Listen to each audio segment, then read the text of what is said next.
बोलि बाथौखौ गामिनिफ्राव बेखौ खालामनाय सोरबा बोलि बाथौआ फुजा होनो थांनायाव हेंथा होनाय बेफोर थासारिया फैनो नाङामोन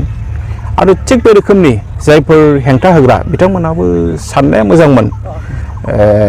बेखौ रायलायनानै फोजोबनो हायो आसलते बाथौ धोरोमारि बिबार बाथौ आरो बोलि बाथौनि गेजेराव जिबादि दायो ससियेल मिडियायाव कनफ्लिक्ट नारा-नाथा सोमजिगासिनो दङ बेखौ आङो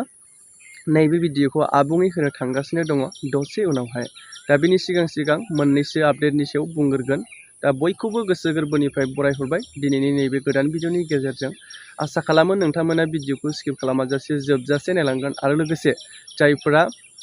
नैबेबायदि आपडेटखौ मोजां मोनो अब्ला सापर्ट खालामनानै होनो हागोन चेनेलखौ दा नोंथांमोननि गेजेरावहाय फोरमायनो लानाय गिबि बाथ्रायाव दङ जोंनि गेजेराव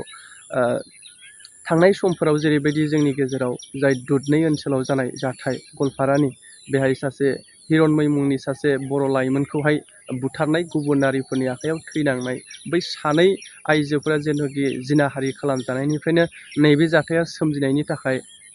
माने गुबुनारिफोरनि आखायाव जिबायदि बिथाङा अयथासारै सुथारजाबाय बा बुथारजाबाय बिनि थासारियावहायनो बिथांनि थाखाय आबसुआ दिनैनि समावहाय दाब दाब जायगायाव धरना हाबाफारि लादों जायनि गेजेरजों जास्टिस मोननांगौनि थाखाय लोगोसे दायनिगिरिया बुथारगिरिफोरा थैजासिम जिउ साजा मोननांगौनि थाखाय नैबे समावहाय जोङो गोबां दाब दाब जायगायाव गोख्रों एक्सन लानायनि थाखाय जोङो नुनो मोननाय जादों आसा खालामो फैबाय थानाय समाव बिथांनि थाखाय थाबैनो जास्टिस मोनो आरो बेबादिनो दासान्दि जाय जन्मनि राभा एसआइ थांनाय 2023 मायथाइयावनो जिबायदि माने बुथारजानाय जाथाय बिनि सायावहायबो मोनसे रोखा फोरमान मोनाखैमोन जे बिथाङा जिथु सोरजोंबा बुथारजानाय बिनि सोमोन्दै रोखा फोरमान मोनाखैमोन जाय गारि एक्सिडेन्ट जादों होननानैसो गोबांथार ससियेल मिडियायाव गोसारबाय थानायखौ नुनो मोननाय जादोंमोन दा नैबे थासारियावहाय आबुङै बिथांनि सायावनो नायबिजिरफिननो थाखाय इनभेस्टिगेसन खालामफिननो थाखाय दासान्दि खौरां बिजोङाव सोलिबाय थादों बिथांनिनो आगुनि मोजां मोननाय जाय सासे सेंग्राखौहाय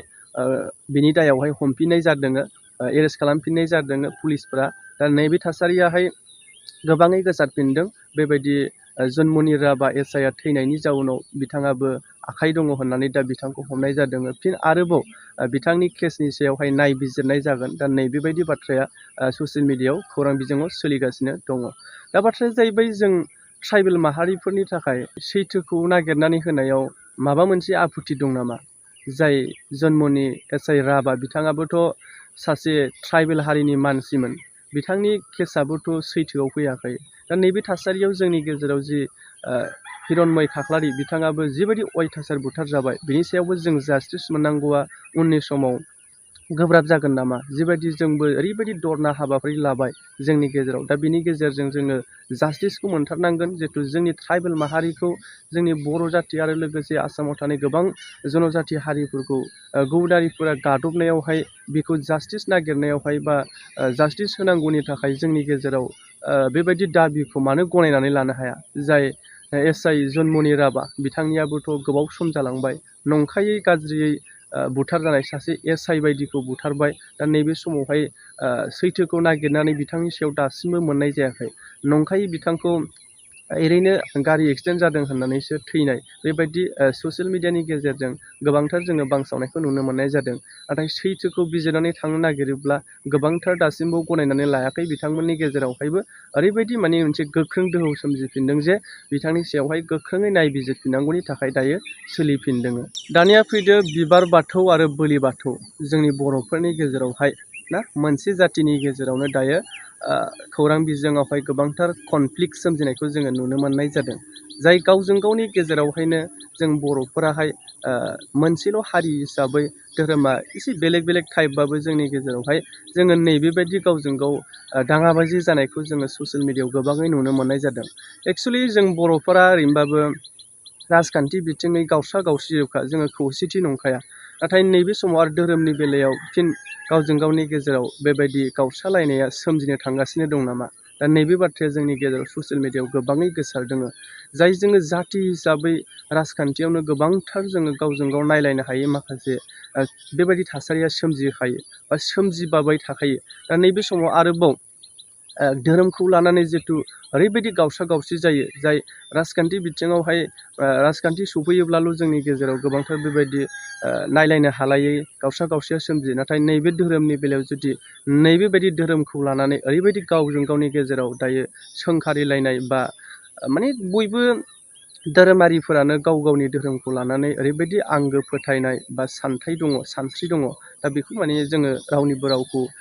दुसिनो हाया बा बखिलायनो हाया आंनिया साबसिन बैनिया साबसिन बेबायदि बुंनो हाया नाथाय धोरोमखौ लानानै जोंनि गेजेराव मोनसे जाथि हिसाबै नैबेबायदि थासारिखौ गाज्रि थासारियाव थांनायखौ जोङो बेबायदि नारा नाथा जानायखौ माने एसे बर' हिसाबै एसे साननो गोनां आरो लोगोसे माने मोजां नङा आरो बेफोरबायदिया साननो हागौ जे जोङो मैया दाखालिनि गथ' धोरोमनि सोमोन्दै जेबो मिन्थिया नंगौ जोङो धोरोमनि सोमोन्दै फ्राय मिन्थियानो नाथाय थेवब्लाबो जाथि हिसाबै हारि हिसाबै गावजों गावनि गेजेरावहाय धोरोमखौ लानानै नैबेबायदि गुलाय गुजाय नायनो हालायै नैबेबायदि सम फैबाय थागोनखौ नुहुरनानै जोङो एक्सुवेलि नैबे जागायजेननाय समावनो माने जाहाथे दाजाथों गावजों गावनि गेजेराव खौसेथि बेन्दोंआवहाय जोङो थाबाय थानो हाथों नैबे थासारिखौ लानानैसो बाथ्राखौ नैबे भिडिअनि गेजेरजों बुंदों दा आंनि बाथ्रा बुंनाय नङा नैबे जायनाखि धोरोमनि सोमोन्दै माखासे बाथ्रा बुंदों जाय गावजों गावनि गेजेरावहाय बेबायदि नारा नाथा जानायनि सोलाय मोननैबो जाय बिबार बाथौ आरो बोलि बाथौ बिथांमोननि दैदेनगिरिफ्रा जयैनो सावरायलायोब्ला खोब मोजां जागौ सावरायनायनि गेजेरजों सुस्रांजायोब्ला दा नैबे समावहाय जाय दुलाराय बर' थुनलाइ आफादनि गाहाय नेहाथारि मानगोनां सार नीलकण्ठ बिथां साराहाय माबायदि बाथ्रा बुंखो बिनि सायावहायनो माखासे बाथ्रा बुंदों दा नैबे भिडिअखौ नायलां आबुङै आरो लोगोसे नोंथांमोना कमेन्ट खालामहरनो हागोन। थारैनो जों ससियेल मिडियायाव नुदों जे जोंनि माने 16 खुन्थिया आरो 18 खुन्थिया होननाय अर्थात 16 खुन्थिया माने बेयो जाहैबाय बोलि बाथौ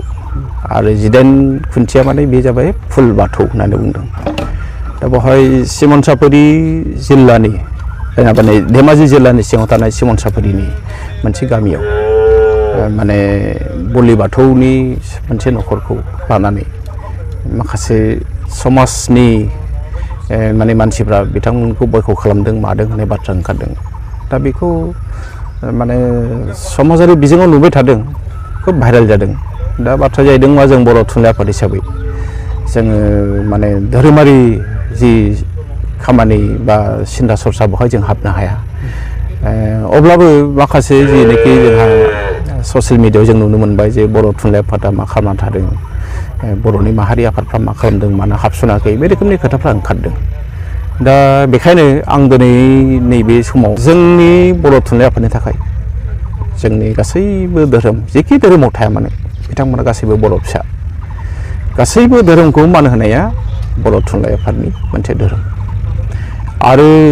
बर' थुनलाइ आफादनि दैदेनगिरि हिसाबै बा जों आंल' नङा जोंनि आगोलनि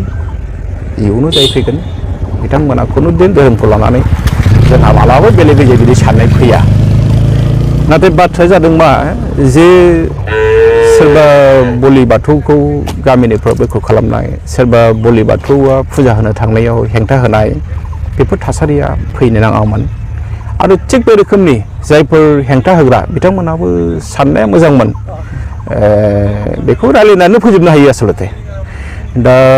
आं दिनै नैबे बिजोंनि गेजेरजों खावलायनोसो लुबैदों जिहेतु माखासे मानसिफ्रा बुंदों जे बर' थुनलाइ आफादा बेवहाय हाबनांगौ दुलाराय बर' फरायसा आफादा बेवहाय हाबनांगौ। दा जोङो थोंजोङै हाबालासिनो जों दिनै खावलायनो लुबैदों जिहेतु जोंहा गोबां दैदेनगिरि बिथांमोन दङ बोलि बाथौनि दैदेनगिरि बिथांमोन दं